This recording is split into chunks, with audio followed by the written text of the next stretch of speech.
Bonjour, bonjour, c'est Annabelle. Je suis très contente de vous retrouver aujourd'hui pour cette nouvelle vidéo. Au programme, un petit crash test. Je vais tester pour vous aujourd'hui le fond de teint Fit Me de chez Maybelline en couleur 220.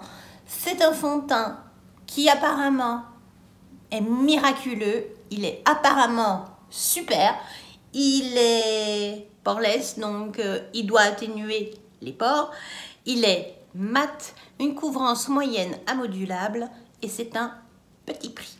Donc, je vous retrouve d'ici quelques instants sans make-up. Pendant ce temps-là, si vous aimez ce style de format, un petit pouce, à tout de suite. Me revoilà sans make-up, prête à être maquillée. J'ai appliqué mes soins de jour quotidiens et c'est ma foi parti.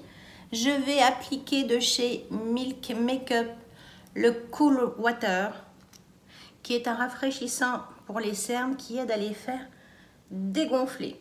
Alors, ça fait déjà quelques jours que je l'utilise quotidiennement. Voilà. Je sais pas. Je ne me prononcerai pas pour l'instant. Je n'ai pas de recul. Je vais appliquer l'Hydrogrip, la base de chez Milk Makeup. Une pompe suffit. Elle est bien. Elle est bien. Moi, j'ai une peau mixte. Et je pensais que ça allait être trop... peut-être apporter un peu du gras. Mais pas du tout. Elle est pas mal. Je la trouve beaucoup plus collante que les autres bases que j'ai testées auparavant. Je vais utiliser maintenant mon anti-cerne Born This Way. Évidemment, je vous mettrai tous les produits utilisés ainsi que les couleurs en barre d'infos. Donc, j'en mets peu.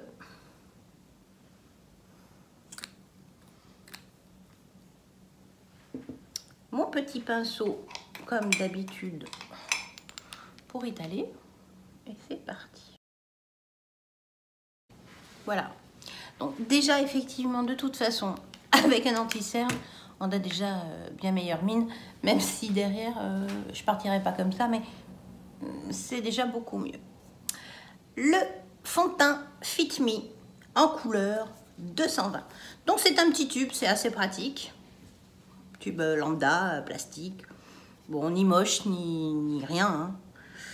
C'est quelque chose qui est crémeux, mais pas tant que ça. Je m'attendais à quelque chose de peut-être plus pâteux, mais non, c'est pas mal.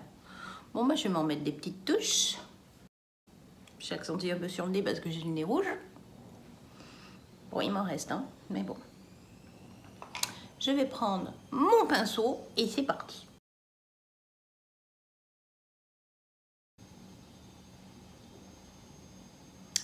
Alors, oui, c'est un fond de teint mat. Oui. Mais il est quand même assez lumineux. Il sèche assez vite. Il n'y a aucun effet de matière. Est-ce que je le poudre un petit peu? Je vais le poudrer un tout petit peu sur ma zone T. Mais alors je vais le faire... je vais même pas le faire à l'éponge. Je mets un peu de poudre Fenty Beauty de chez Fenty Beauty, la Pro Filtre, en couleur butter. J'en prends un tout petit peu sur mon pinceau.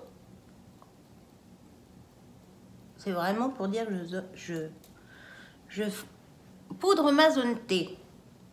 Pour moi, on va dire que ça suffira. Je ne veux pas être trop mat non plus. Donc, j'ai utilisé la Pro Filtre de chez Fenty Beauty en couleur butter.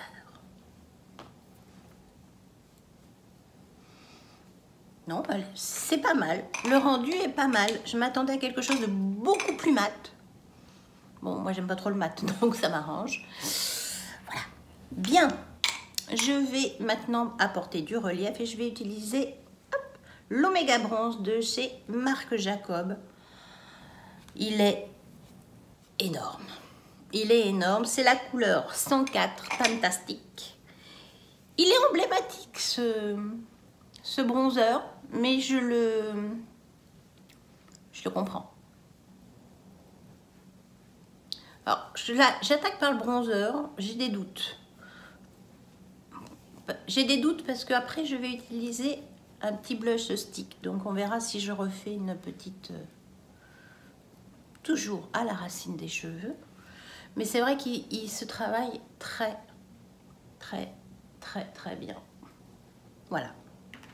On va s'arrêter là. Et maintenant, je vais utiliser de chez Milk Makeup un petit stick qui fait autant baume à lèvres que blush. Alors, j'ai pas eu de bons résultats avec l'highlighter, mais on va essayer avec le...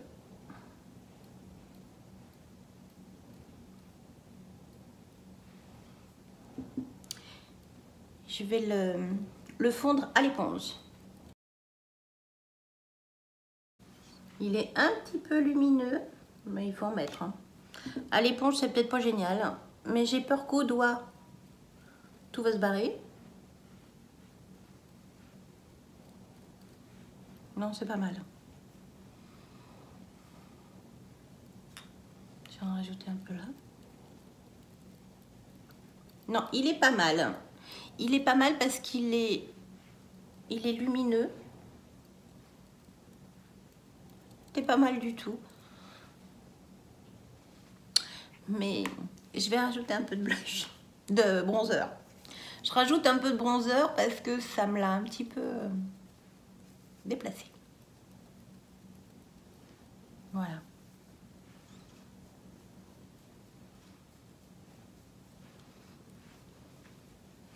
Mais je retrouve un peu de glowy, il est pas mal. Il est pas mal. Je sais pas si ça tiendra longtemps, mais il est pas mal. Il est pas mal. Pas très pigmenté par rapport à d'autres sticks.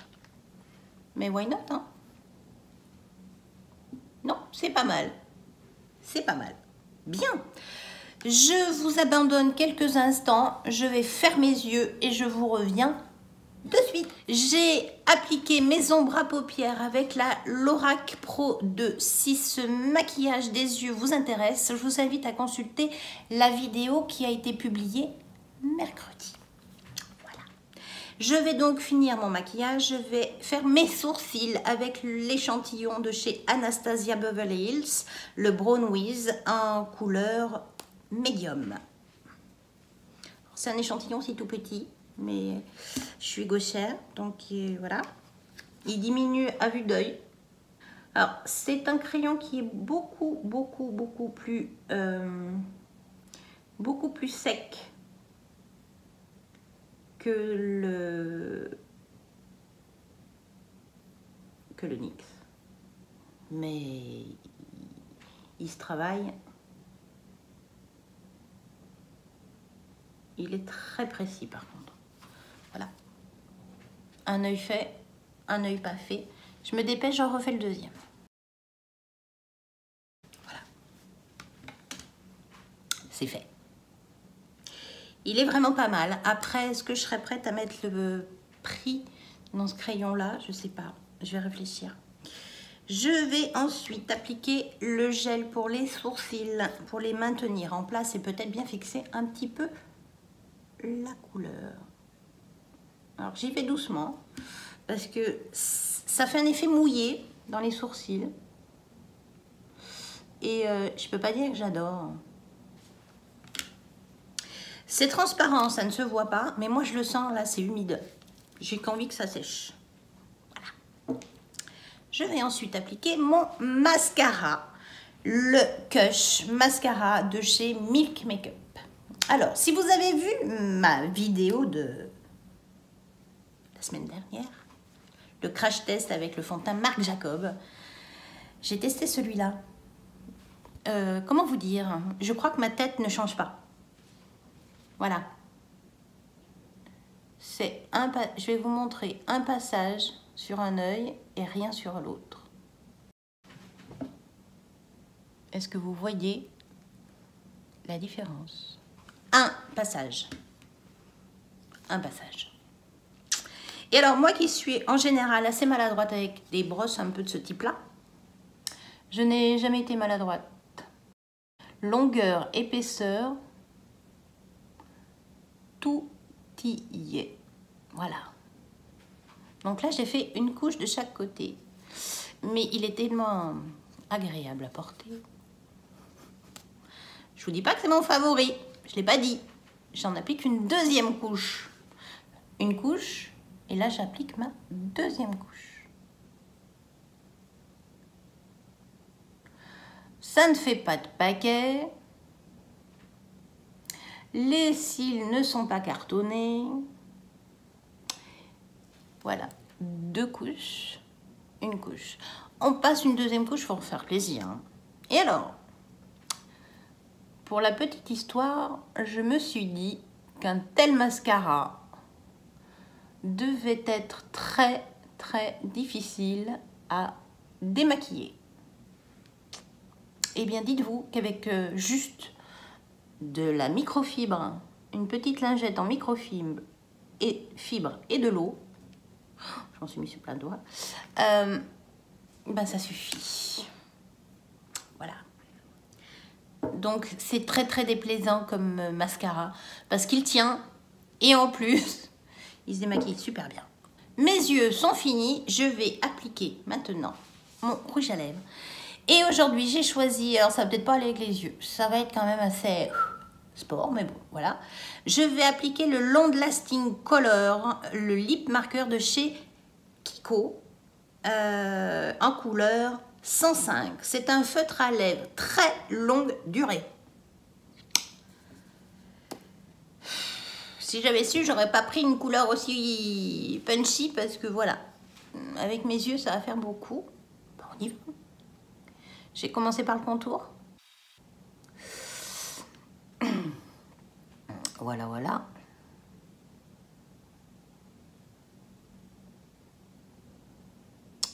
Alors, il est très parfumé. La pointe est très raide.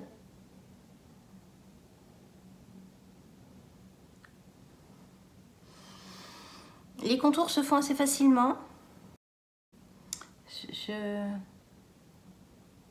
Why not?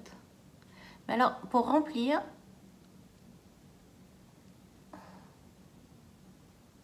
on y arrive mieux avec la tranche, je trouve. Alors, il a une odeur. Et il a un goût dégueulasse. Voilà. Je pense que je ne suis pas prête de m'en débarrasser. Bon, ben voilà, aujourd'hui, je vais être habillée un peu décontractée, mais maquillée, waouh. Non, c'est pas mal. C'est pas mal. Je m'attends... La pointe, elle dégorge pas énormément de produits. Et c'est vrai que sur le coup, quand je l'ai appliqué, je me suis dit, ouh, ça colore pas. Et en fait, si. Il faut utiliser vraiment la pointe pour faire le contour et le côté pour vraiment appliquer la matière. Voilà. Après, vous dire que je suis fan, de par le goût, là c'est sec et j'ai toujours le... J'espère que je vais pas avoir ce goût-là toute la journée. Donc, le maquillage est fait. Je vous retrouve en fin de journée pour voir ce qui a bougé ou pas. À tout à l'heure. Me voilà de retour pour le bilan fin de journée. Je me suis maquillée ce matin à 8h30 et il est 18h30. Donc, ça fait déjà un beau tour d'horloge, ou presque. Le résultat est quand même pas mal. Non, je ne fais pas maquiller d'une façon... on se dit, tiens, elle vient de se maquiller. Non, là-dessus, on est bien d'accord. Ma zone T commence à briller, mais je n'ai fait aucune retouche. Mon bout de nez commence à se démaquiller, mais ça reste assez joli. Je n'ai pas du tout d'amas de matière vers les ailes du nez. Mon menton s'atténue, ça n'a pas bougé, mais ça s'atténue. J'ai peut-être un petit peu de matière entre les sourcils, mais rien de très angoissant. Bon, voilà, hein, ça fait 10 heures que je suis maquillée, on va pas non plus demander... ça tient. Si j'avais fait une retouche, je pense que je serai très bien maquillée. Les fards ont très bien tenu dessus en tout cas. Le bronzer, il est carrément là. Mon blush, il reste un petit peu de rosé et ce qui reste, c'est beaucoup de glow. Ce blush a apporté un glow qui était assez naturel, même si la couleur, c'est pas ce que je préfère. Je préfère les tons un peu plus chauds, les tons un peu plus orangés que ce rose-là. Il a tenu et on voit bien le glow qu'il a apporté sur la pommette. Moi, j'aime bien. Maquillage des sourcils n'a pas bougé. Maquillage des yeux, j'ai fait pour rappel mes yeux avec la palette Lorac. Si le maquillage des yeux vous intéresse, vous voyez la vidéo qui a été publiée mercredi pour voir le détail des couleurs. Mais j'ai utilisé dessous la base de chez Anastasia Beverly Hills et je peux vous dire que les fards agrippent dessus, même trop. J'ai utilisé également le rouge à lèvres de chez Kiko. Je n'ai fait aucune retouche. Mes lèvres sont encore un peu rosées. Ça s'est atténué, mais ça s'est atténué joliment. Je n'ai pas le milieu des lèvres blanches sans couleur. Ça s'est atténué d'une façon assez jolie, à ma grande surprise. J'avoue que je pensais que ça n'allait pas être gagné, mais c'est pas mal. Moi, je suis assez satisfaite de mon maquillage d'aujourd'hui. Ça a tenu, ça a fait son job. Maintenant, à voir à l'usage. Je vais continuer de l'utiliser jusqu'à la fin du mois et je reviendrai vers vous pour faire le bilan de ces produits-là. Sur ce, je vous souhaite une très bonne fin de journée et je vous dis à mercredi. Ciao!